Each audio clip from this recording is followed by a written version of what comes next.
The Messiah said, "When you come to know yourselves, then you will become known, and you will realize that it is you who are the sons of the living Father. But if you will not know yourselves, you dwell in poverty, and it is you who are that poverty." Ang katanungan ko po ay tungkol sa isang yung tawag dito, verse sa Biblia, Chris, tungkol sa dito sa Acts 17 verse 24, ang nakasulat. Hindi ko na siya itatama muna. Ganito yung nakasulat. The God who made the world and everything in it is the Lord of heaven and earth, and does not live in temples built by the human hands. Yun lang po, Presinin, ang katanungan ko kung paano po ba yung paliwanag dito. Salamat po. Hello, hello. Narinig niyo na ako? Yes po. Go ahead po. Sorry, Malari. nalaglag Ay, ako. opo, Thank Mandari, you, opo. Priest Senen. Oo. So, hindi ko inabutan yung question. Yun ba yung question ay hindi nakakailanganin ang temple sapagkat siya ay mananahan sa puso? Tama ba? Yung verse po ay hindi daw nananahan, hindi daw kailangan gumawa ng temple sapagkat ang Abay-Hawa ay hindi nananahan sa mga templong ginawa ng tao. Kamay ng tao. Kung hindi sa puso. Sa puso. Okay. 1724. Kasama niyan yung doktrina na tayo ang temple of the Holy Spirit. Correct? Kasama yan. Diba? Don't you know that your body is the temple of the Holy Spirit? Oh, yan. Doktrina pa yan. Kay Pablo yan. Ngayon, meron pang nasusulat dyan na hindi na magkakaroon ng temple sa Revelation, sa corrupted version. Sapagkat ang Abay-Hawa daw ay sasalamuhan na sa tao. Kaya hindi na raw kailangan ang temple. So, kung titingnan nyo, yung doktrina parang nagkukontrahan na.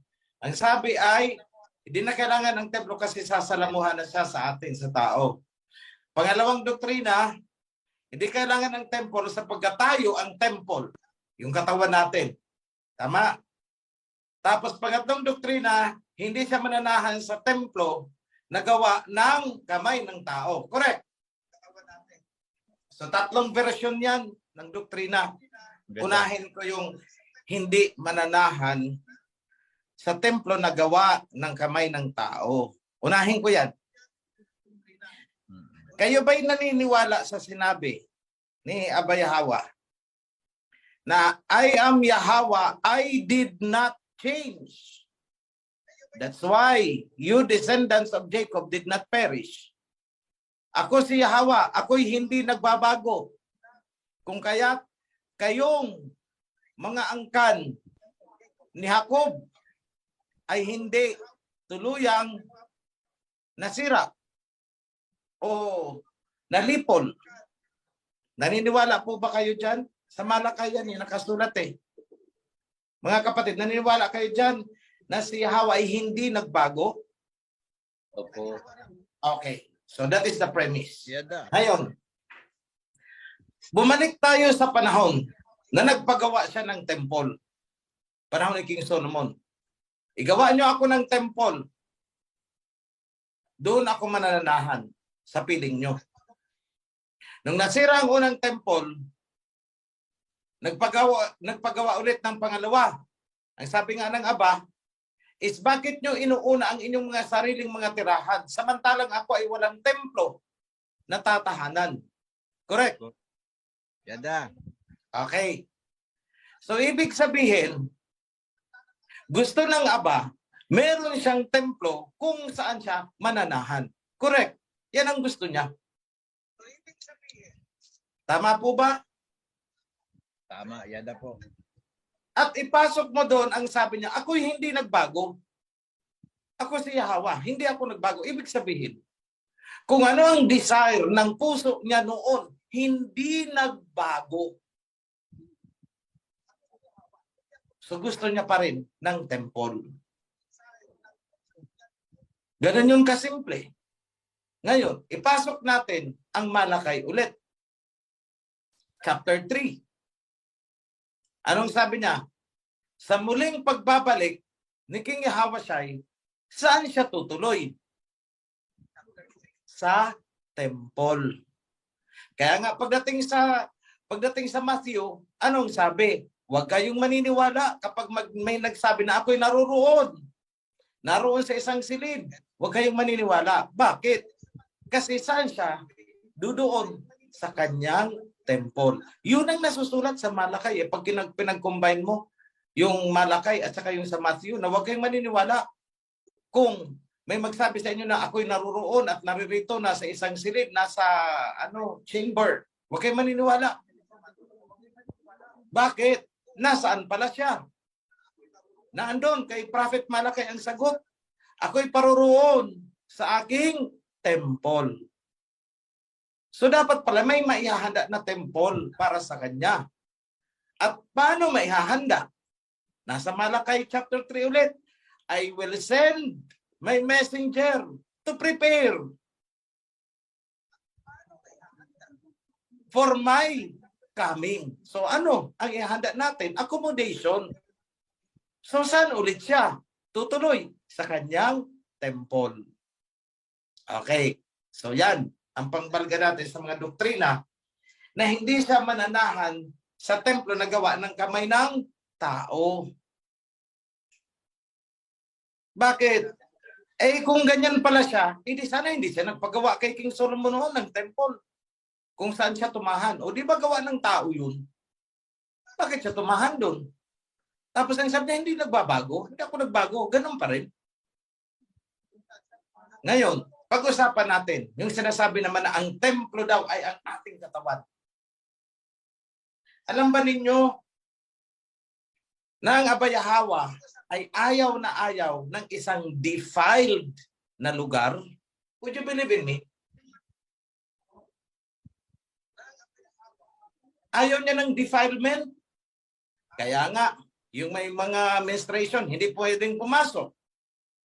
Tayo yung mga priest lang na walang sugat, ang pwedeng pumasok. Hindi dapat pwedeng humawak ng mga karkas o namatay na hayop.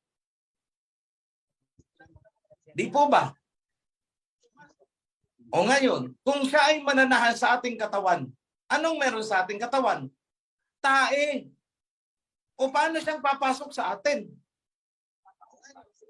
Defiled yung katawan natin. Kahit anong gawin natin, internally defiled. May tae sa loob at any given point in time. Paumanhin sa mga kumakain dyan. Paano magiging tahanan ito? So this will not be the temple. Kasi defiled. So yan ang pangalawa. Ayaw niya ng defiled.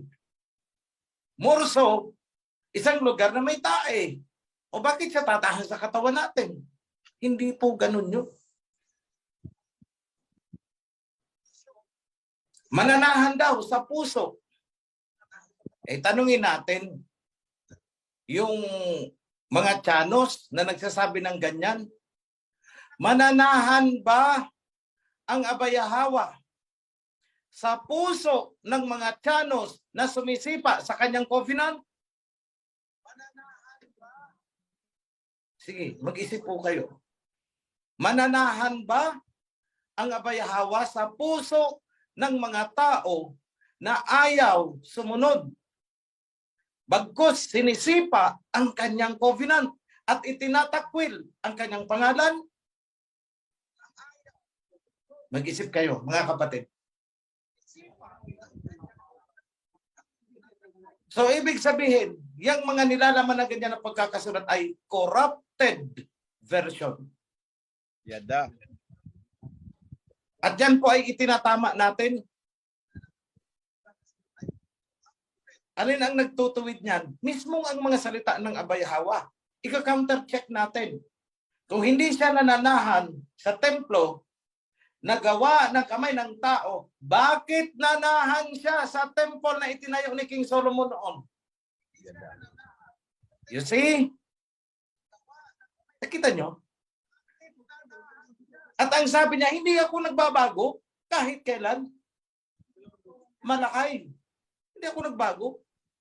So, ibig sabihin, saan siya mananahan? Dahil hindi naman nagbago yung taste niya. Hindi nagbago yung desire niya.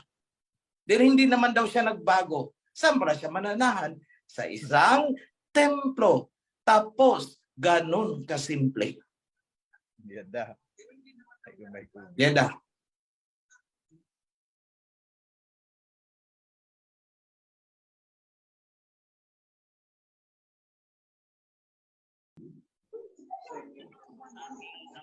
Wala. Meron po. Ang question na ito, gusto ko sana i-address sa ating mahal na kamahalan, si King OHC. Narinig ko ba ako? Yes po, Go go ahead ahead, po. sis. Go ahead. Narinig po kayo. Okay po. Salamat sa mensahe ngayon regarding sa blessings. So I grabbed the opportunity to also ask about birthright blessing. That's right. So based po sa katuruan sa ating King OHC, I understand na na-divided yung kingdom into two. The tribe of Israel and the tribe of Judah. So ngayon sa Ezekiel, Sis, tinawag ni Al-Hayam si Ezekiel hello na sis. magkuha ng stick. Hello sis. Hello sis. Representing the tribe of Judah and another Hello, stick. Excuse The me, tribe of- sister. Hello po. Hello po. Hello po. Nagsasalita po ang mahal na hari. Excuse me po. Hello sis. Hindi niya ako naririnig. Narinig ka po, mahal na hari. Hello sis. Nandiyan ka pa ba? Paki-unmute, sis. Paki-unmute po. Yes. Salamat po. Hello sis. Naririnig mo na ako? Narinig ko. Oo. Naririnig. Oo. Sorry to interrupt your question ha. May aayusin lang kasi ako doon. So alam ko naman hindi pa ninyo alam na itinuwid namin yung tribe of Israel at tribe of Judah. Di ba? Kasi diyan tayo pinaikot ng maling translation. Nung nahati ito, ang tinawag na isa is, yun daw yung Israel. Yung isa ay tribe of Judah. Ito ang tanong ko, bakit si Judah ay hindi ba Israel? Di ba Israel din siya? Dahil anak siya ni Jacob. So Yes, mali po yung translation dyan. But rather, yung mga yung kasi nahati, yung isang grupo ay tinatawag na deflected Israelites. Okay po. Deflected Israelites yun. Itong sina Judah is house of David. So dalawang kingdom, the house of deflected Israelites and the house of Judah, the tribe of the house of David, I should say. Kasi kung sasabihin natin, diyan tayo niloko eh. Kung sasabihin natin na yung nahati noon, yung isang grupo is yun ang Israel, si Judah, hindi na ba Israel? Yes Judah is po. also Israel. Yung nag-deflect ay Israel din. Kasi 12 tribes, all of them are Israelites. So paano nahati? Nagkaroon ng deflected Israelites at naiwan yung house of David kung saan ang majority nun ay yung tribe of Judah. Yes po. Oo. So, the 10 tribes, yun ang deflected Israelites. Yun ang tinawag nilang Israel. Na tila baga, itong sina Judah ay hindi na bahagi ng Israel. Anak si Judah ni Jacob. Bakit sinegregate? Mislabeling ang tawag doon para malito ang mga Israelites. So, itong 10 tribes na nahiwalay, we call them deflected Deflected. Israelites. Itong sina Judah is house of David. House of David sila. Naandun ang tribe of Judah, nakahalo doon is yung tribe of Benjamin kasi pinag-isa ang tribe of Judah at saka tribe of Benjamin. So, yung sinasabi mo ngayon doon sa Ezekiel na pinakuha ng dalawang stick, ang isang stick ay representing the deflected Israelites sa pangunguna ni Ephraim. Yung isa naman na House of David ay ang that is now the House of David. Tapos ang sabi doon kay Ezekiel ay pag-isahin mo sila sa iyong kamay. So ibig sabihin, mag-unite ulit yung deflected Israelites at saka ang House of David, magkakaroon ng revival, isang kingdom. At sa harap ng ating templo na itinatayo, it represents the two pillars na tinawag naman sa mistranslation, minali nila ang translation nito, tinawag nilang Boaz and Jakin yata. Yun ang tawag na. Yung dalawang pilar na nasa harap, tinawag nilang Boaz and Jakin. No. Ang representation po nun is yung dalawang scepter na pinag-isa sa kamay ni Ezekiel.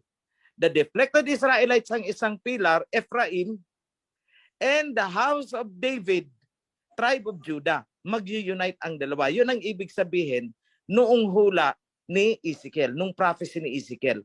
At yun ang ginagawa natin ngayon sa ating temple. Representing the prophecy, yung instruction kay Prophet Ezekiel na kumuha ng dalawang stick at pag-isahin. Yun ang two pillars na nasa harap mismo ng ating temple. Deflected Israelites, Ephraim, and Judah, the House of David, magiging isa. Thank you po, mahal na hari. So ituloy mo sis yung tanong mo. Sorry to interrupt. Klinaro ko lang kasi malilito din pati yung mga nakikinig.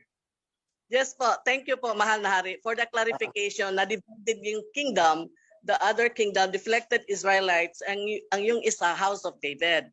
Yes. Ang question po, yung nakatanggap ng birthright blessing, kasi doon sa Ezekiel, sana ang dapat makatanggap ng blessing yung ang birthright blessing yung eldest son ni Which is Jacob, Judah. Reuben. Pero nabigay dahil na-defile yung bed sa father niya, na-defile yung bed, nabigay yung birthright blessing kay Joseph sa anak niya si Ephraim at si Manasseh. So, ang question ko po, kamahalan, which country ang naka-receive ng birthright blessing na magiging great nation and yung isa, a multitude of nations? Okay. Wait lang ha sis ha. May confusion sa question ha. Let me clarify muna yung question. So, Yes. yung kingship is given as a birthright, tama? Which is, Okay. tama ka, supposedly, kay Reuben. Okay, Pero Reuben. dahil defile ni Reuben ang bed, kaya sa blessing ni Jacob, ang birthright ay napunta kay Judah.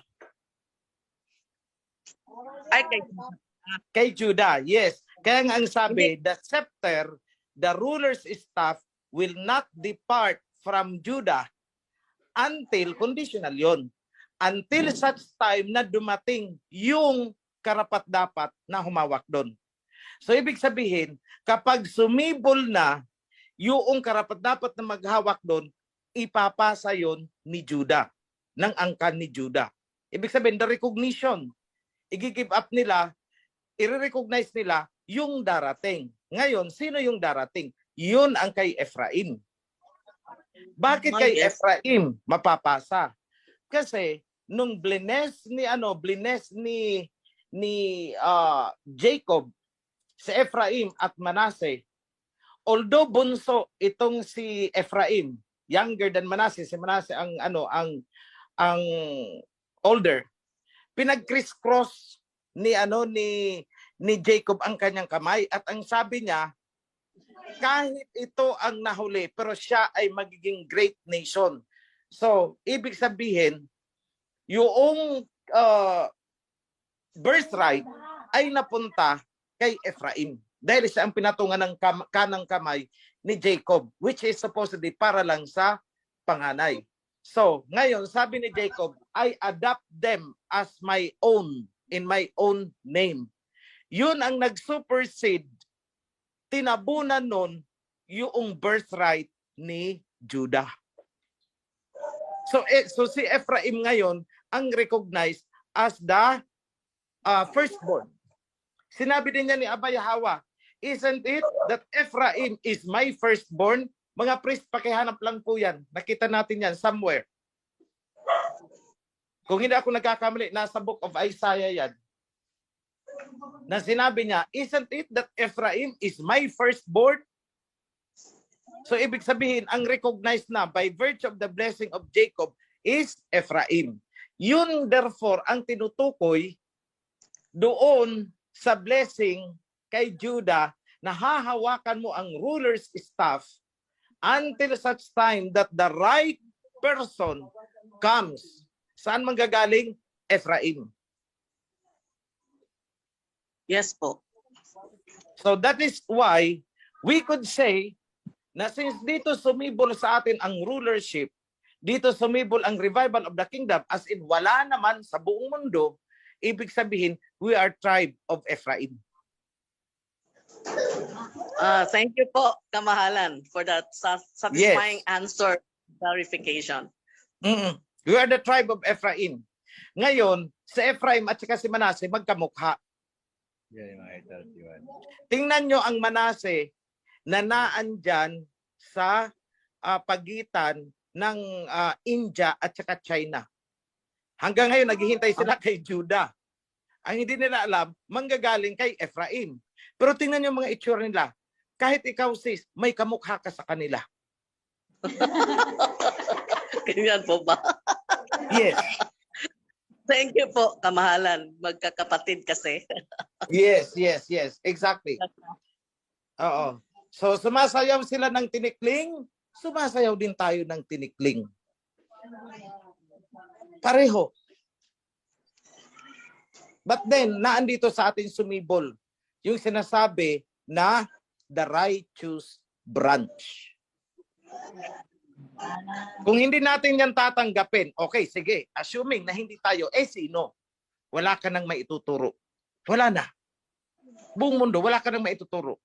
Kaya sa sino mang magsasabi sa na hindi kayo yan, sino? Wala din silang maituturo.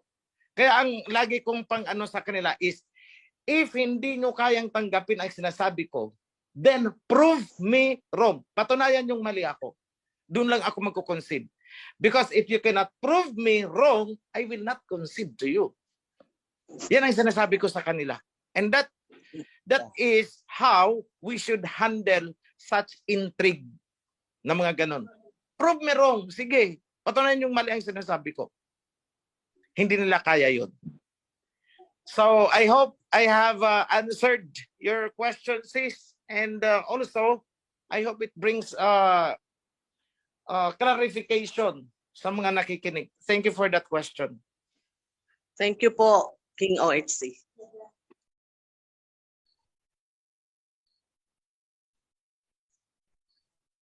Palang araw po na Sabat sa lahat, lalo na po sa ating mga kapatiran at sa priesthood at sa ating mahal na hari. Ang katanungan ko lang po sa mahal na hari ay ito. Noong October 5, nakita ko po sa Facebook, nag-post po ang ating kapatid, yung si Melissa Isigera, na nakuha niya yung post sa Philippine Rising na pinost dito, the Defense Ministry of Ukraine quoting Jose Rizal, October 5, reporting on the combat losses of Russian forces. So ito yung quote na quoting na sinabi ni Dr. Jose Rizal, I don't see why I should bow my head when I could hold it high or place it in the hands of my enemy when I can defeat them. Yun po yung quote ni Jose Rizal. Anak pa naman ako doon sa sinabi kanina ni Haring OHC na yung pagputol ng pipeline at ng ni Biden papunta ng Europe, at yung naisip ko din yung pagbagsak ng Babylonia noong panahon na sinakop nila ang Jerusalem, at yung nagpatayo ng rebulto itong si Haring Nabucodonosor, na itong tatlong righteous na ating kalahi na si Misak, si Misak, Sadrach at Abednego ay hindi tumayo para sambahin yung rebulto ni Nebuchadnezzar, at sila ay inilagay doon sa nagbabagang apoy, at sila ay hindi nasunog, at naging apat yung tao, at yung isa ay si King Messiah Yahweh ang nagligtas sa kanila, at itong si Haring Nabucodonosor ay nabaliw. Doon sa sinabi ni King OHC kanina na magiging itong Babylonian o itong USA ay wala na sa kanilang bibili. So matatapos pala itong gira sa Ukraine, mahal na hari, ay kung wala nang magsusupply sa Ukraine ng mga gamit. Tama ba ako, mahal na hari? Yun ang aking katanungan. Okay, ganito. Actually, itong digmaan sa Ukraine, between Ukraine and Russia, dapat sana, isang buwan pa lang tapos na yan eh. Kung hindi ginatungan ng US at saka European Union, matagal na sanang tapos yan. Kaya yan nagtagal kasi ang gusto ni Biden, we will support and keep the war going on as much as we can. Bakit? Kasi nagbe-benefit ang Amerika.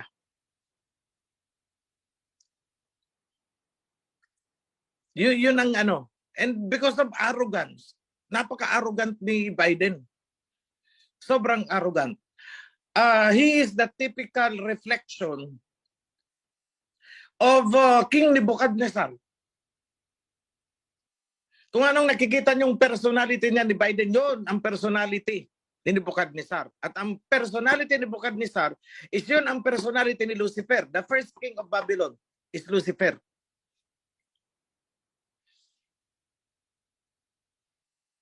So yan, tama kapatid. Matatapos ang war, titigil ang war, o at least sabi natin hindi natapos, kundi naglaylo. Kung titigilan ng Europe at America ang pagsusupply ng mga war ammunitions sa Ukraine. Okay, I hope I have answered the question.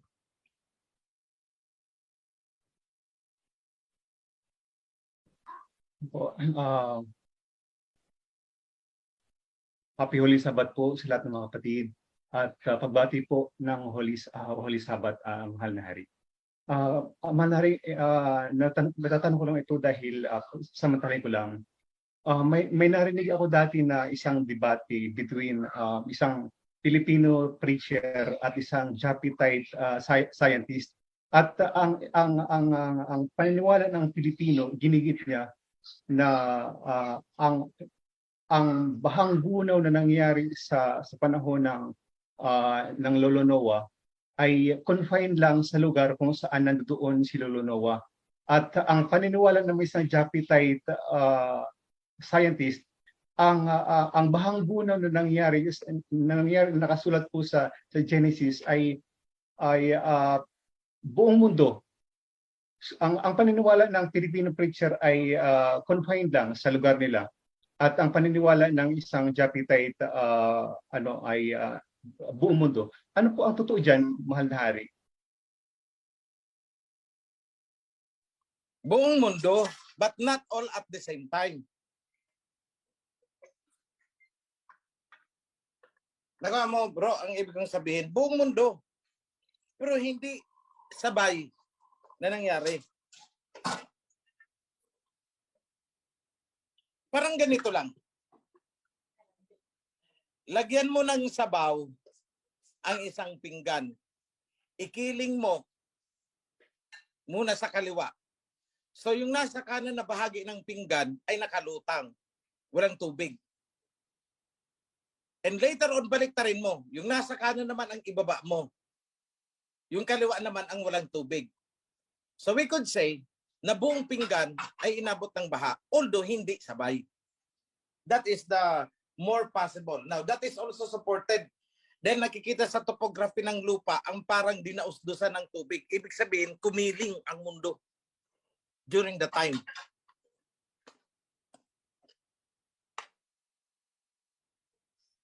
So yan po ang sagot ko, kapatid. Sinakop buong mundo, pero half at a time. So kung 6 months ang baha, 3 months nakakiling sa kaliwa, 3 months sa kabila. So parehong tinabunan ng tubig. Yan po yun. At makikita ang traces sa topography ng landmass ng mundo na nangyari yun.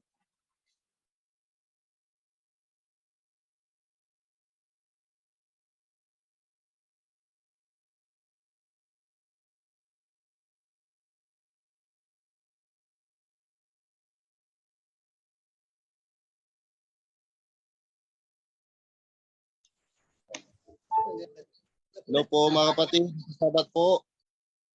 At sa ating mahal na hari, may katanungan lang po isang kapatid natin dito na pinapakisorte po. Mahal na hari, patungkol po doon sa Deuteronomy chapter 7 po, may nakasulat kasi doon na 7 powerful nations po. Yung Hittites, Girgashites, and also Canaanites. Yun po ba yung sa kapanahonan natin, the Europeans? Yan lang po. Bro, musta ka na? Okay lang po. Kailangan sagutin. Sige. Okay. Ganito. Actually, yung lahi ni Canaan is marami yan eh. Hindi lang 7. Pero lahat ng binanggit mo ay lahi ni Canaan. Mga anak ni Canaan, I think that is 12 or 14 yata. Kasi, ang sabi sa Genesis, ang iba have gone abroad. Ibig sabihin, napunta ang angkan sa abroad. At doon nagsimula itong European countries. Kasabay din ng mga Japhethites. Dahil sila yan nagkakampi-kampihan noon pa. Tower of Babylon pa lang. Sila itong mga nagkakampi-kampihan. So, hindi lang tayo sigurado kung alin talaga ang naiwan na anak ni Canaan. Kung si Sidon o kung sino man na sumakop noon sa lupain ng Israelites, yung tinawag na land of Canaan. So yun lang ang hindi natin masigurado, which among the 14. Basta ang importante diyan, all of those you have mentioned are sons of Canaan. Po. Ganda po. And they have gone abroad, kasama yung mga Arvadites, yung mga ganun. So balikan nyo ang World Territory Series, doon ko yata yan na-explain. Opo. Maraming salamat po, mahal hari. Yeah. Maraming salamat po. Maraming salamat, Bro Alan. Maraming salamat po, mahal na hari. Okay, mayroon po tayong question dito habang wala pang naka-raise hand. Mayroon po tayong question sa live. Tanong ko lang po, bakit sa tribes of Israel wala ang tribe of Ephraim sa 144,000 sa Revelation? Gayon nandun ang tribe of Joseph at tribe of Manasseh. Ibinalik na po namin. Tapos na ang problemang yan. Ibinalik na namin. Yung tribe of Joseph, ang isa doon is tribe of Manasseh, yung isa is tribe of Ephraim. Yada. Yung tribe of Benjamin, ang hindi makikita kasi humalo na yun sa tribe of Judah.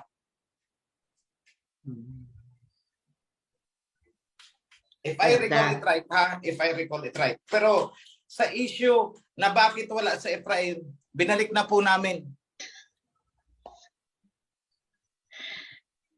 Okay, Yada. Maraming salamat, mahal na hari. Oh, yun po. Wait lang, sis. Okay, sige po. Oo. May pahabol ako information. Ganito, alam nyo kung bakit wala doon sa Ephraim? Para hindi makita ng mga Ephraimites na sila ang panggagalingan ng revival of the kingdom. Para hindi makita ng mga Ephraimites na sa kanila sisibol ang the righteous branch. Yun ang totoo doon. Kaya binubura nila hanggat maaari, binubura si Ephraim. Doon sa 2 pillars, tinawag nilang si Boaz at Jakin. Para lang matabunan si Ephraim. So, ganun rin na iniligaw yung mga Israelites. But no. Kasi ang sabi ng Aba, at the end, everything will be revealed. Nothing hidden will remain hidden. Ibig sabihin, mabubulgar lahat yung ginawa ninyo. And yun na nga, nabubulgar na ngayon. So, wag nang mag-worry mga kapatid. Binalik na natin sa Ephraim. Hindi pwedeng hindi. Yan, maraming salamat, mahal na hari. Oh, yan po, bro Eliazar. Naibalik na po si Ephraim. Wala na pong problema. Yan da. Okay. Punta po tayo kay Sis Jacqueline, Malaysia. Open your cam, please.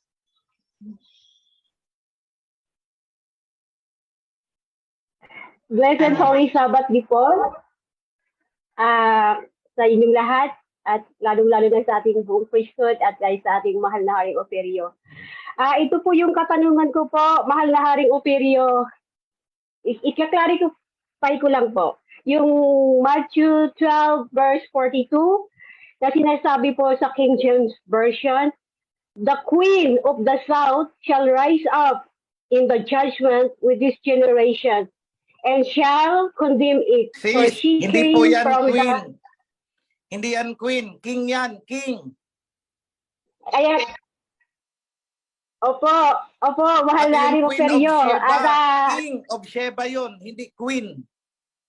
Yada. King. Yada. At ito nga po, pwede ko po bang ipagpatuloy muna, mahal na Hari? Salamat po. Go ahead. Salamat po. From the uttermost parts of the earth to hear the wisdom of Solomon, and behold, a greater than Solomon is here. So, ang katanungan ko po doon, mahal na Haring Ophir, yung OHC, yung tinutukoy po doon, kayo po yun. Tama po ba, mahal na Haring Ophirio? Dahil yung uttermost na sinasabi po doon, sukdulang party ng bansa na kung saan Ophir ang bayan na sinasaad po doon. So, sis, kukoreksyonan ko muna. Yes. Sis, kukoreksyonan ko muna ang binabasa mo, King James yan eh. Yung sinasabi mong uttermost part of the earth is from the ends of the earth. Ang tamang translation niyan. From the ends of the earth. Dito sa atin, hindi uttermost part of the earth. Ginawa nilang ano yan. Then as to the another one, behold, someone greater than Solomon is here. Hindi po tinutukoy ng Misaya ang sarili niya, kundi yung tinutukoy niya is yung sinasabi niyang susuguin kong messenger pag nakaalis na ako. Yun ang tinutukoy niya. So ang tamang rendition niyan, behold, someone greater than Solomon is coming. Hindi is here, is coming, because yung sinasabi ni Misaya Hawasay dyan is prophecy. Hindi tumutukoy doon sa panahon na present siya, kundi ang dinidescribe niya is yung panahon na darating. So therefore, ang tamang rendition is, behold, someone greater than Solomon is coming. Mali po yan. KJB na yan. Mali yan. By context, si King Yahweh, si Misaya Hawasay, ang sinasabi niya is a future event. So ibig sabihin, behold, someone greater than King Solomon is coming. So hindi po totoo ang sabi na no one can be greater than Solomon. Kasi may sinabi si Misaya Hawasay, someone greater than King Solomon. Ang interpretation ng mga churches dyan is ang tinutukoy ng Misaya is yung sarili niya. No, ang sinasabi ng Misaya is a future event. So therefore, hindi yung sarili niya ang tinutukoy niya na King Solomon, greater than King Solomon. At hindi niya i-compare ang sarili niya kay King Solomon. Beyond compare baga siya. Bakit siya i-compare na greater siya than King Solomon? So he's not referring to himself. In the first place, yung sinasabi na event dyan is a future event. It is a prophecy. It is not a present time doon sa time na yun na nagsasalita siya. So therefore, hindi niya tinutukoy o hindi niya pinatutungkulan ang sarili niya, kundi somebody na isisilang in the distant future.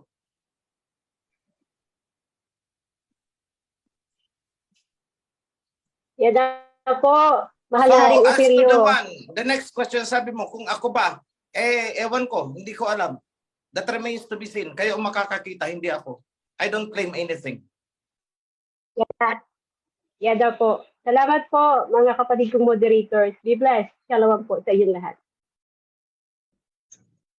Hello po, naririnig na po ako. Yes, yes. Go ahead po. Happy Sabbath po, mahal na hari. Happy Sabbath mga kapatid kong operyan sa buong mundo. Ang katanungan ko po, mahal na hari, siya po, meron po kasing gumugulo sa isip ko buhat nung nagkaroon po yung meeting, yung economical religion po doon sa Dubai. Buhat po nung napanood ko yun, meron pong pumasok sa isipan ko na di po ba dadaluhan ng iba't ibang bansa ang pag-aalay po ng Red Heifer sa Jerusalem po na gaganapin. Ang katanungan ko po, hindi po ba kaya aatin po ang dalawang saksi at doon din po sila mapapatay? Parang ganun po yung nag-ano sa isipan ko nung napangkinggan ko po yung narinig ko po yung ng economical religion po, yung pagkakaisa ng one religion. Yun lamang po, mahal na hari. Okay. I don't think na doon mangyayari because in the first place, Putin will not go there. China will not go there. Hindi nakiisa ang dalawa sa world religion nila. The Orthodox Church says no to them.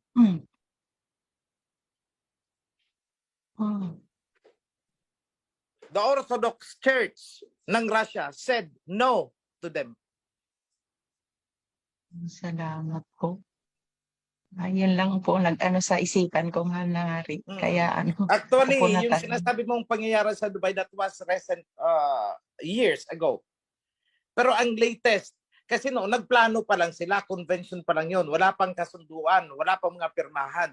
Nangyari ang mga pirmahan nito lang, itong buwan na nakatalikod, September 14, 2022.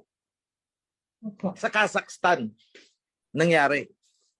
And remember, itong Kazakhstan, ito yung sinasabi ng God culture na dyan daw manggagaling ang two witnesses. Yung isa sa two witnesses sa Kazakhstan daw. If I recall it right, yung mga galing ng GC, ng God culture, alam niyo yun. Somewhere there, ang sinasabi niyang panggagalingan daw ng two witnesses at hindi daw Russia, hindi China. Ang isa daw is Kazakhstan, ang isa is galing daw dito yata sa ating bansa. So, yan ang sinasabi niya. But anyway, so hindi po dyan mamamatay ang two witnesses. In fact, what I am thinking is, pwedeng mapatay ang two witnesses sa New York. Kasi naandyan ang United Nations. And even as we speak today, pinagpaplanuhan nitong mga serpents kung paano dudukutin si Putin. Tingnan nyo, nasa YouTube yan. Take him out. Anong ibig sabihin? Gagawin nila ang gaya ng ginawa nila kay Gaddafi. Gagawin nila ang gaya ng ginawa nila kay Saddam.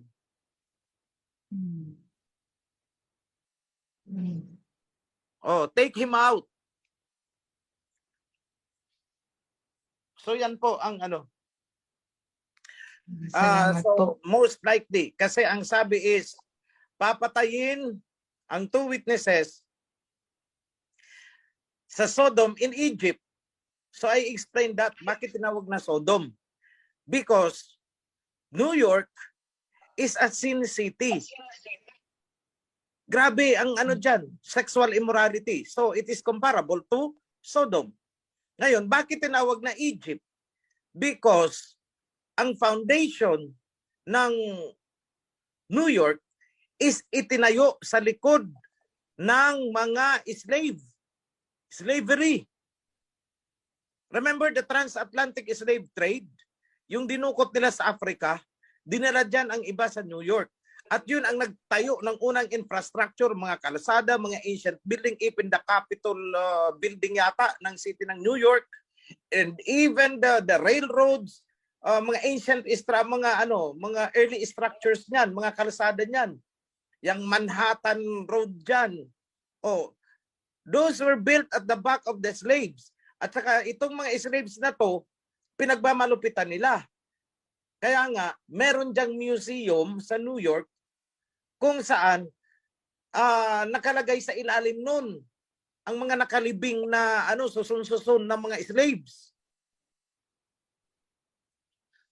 So walang pinagkaiba sa slavery na nangyari sa Israelites noon sa ancient Egypt.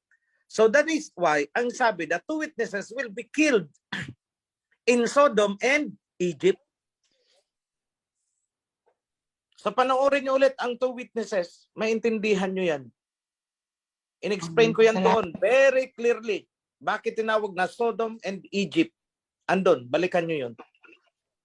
Salamat po, mahal na Hari. Nagulo lang po sa isip ko yung nung napanood ko doon yung meeting po ng ni Pope po. Salamat po. So tapos na ang unification of the religions, world religion. One religion na ang tawag nila ngayon. It's one religion. Everything, Buddhism, lahat nakipag-treaty na kay Pope. And so therefore, tayong umo-oppose ang nanganganib with that. Because this religion is a powerful political machinery. Parang bukid de guerra yan eh. Parang tangke yan. Remember? Oo, religious organization sila. But remember, religion is used as a political war. War machine yan. Tingnan nyo, the Crusaders. O di ba? Digmaan in the name of, religion. So nagkaisa na sila. And Pope is the king. O si Goliath. O sino? Si David. Ay di yung umu-oppose ngayon. The throne of David will be revived. That's why nasa revival tayo. To fight Goliath. Linaw po, mahal na Hari. Ganun lang. Salamat po. Yeda.